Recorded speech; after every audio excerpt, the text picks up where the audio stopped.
As most readers of The Print would remember, in 2021, the Beijing government launched a massive crackdown against technology companies.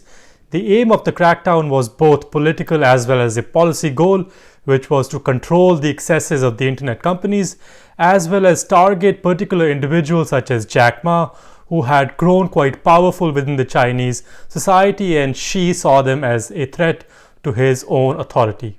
But the crackdown has left a $1 trillion hole in China's economy.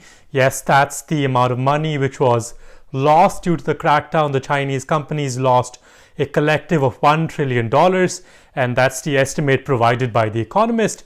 And this estimate is an overall picture of what happened in 2021.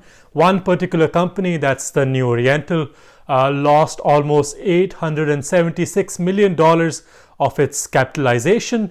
And that's one company which was so big in China that it was one of the leading providers of education technology and other types of educational programs. And this particular company completely disappeared as a fact. You know, New Oriental, besides the economic damage that the crackdown in 2021 did, there are also signs that this crackdown left a debate within the Chinese Communist Party, and that debate is that how should the Chinese economy grow?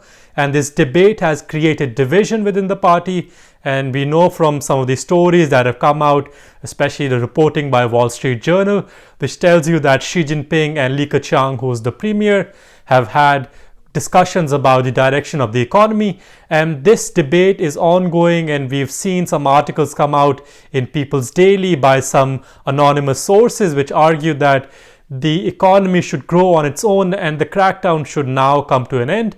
And that's one of the evidence that we have for a fact that the crackdown is now slowing down. The other signal that we have for the change that's coming to the Chinese economy is the fact that Jack Ma, who suffered the most during the 2021 crackdown, has now been allowed to travel outside of the mainland, though he made one trip in late 2021. But the second trip to Spain, where he was seen golfing, is the evidence which tells you that now the party is allowing Jack Ma to be out there. And another evidence related to Jack Ma's recent appearance is the fact that his company, which is Ant Financial, which was stopped from being listed on the Shanghai Stock Exchange as well as Hong Kong Stock Exchange, is now applying for another review, which could potentially allow the company to list again in the future. And this is a major development, as Jack Ma was seen as a threat to the party at one point, especially Xi Jinping.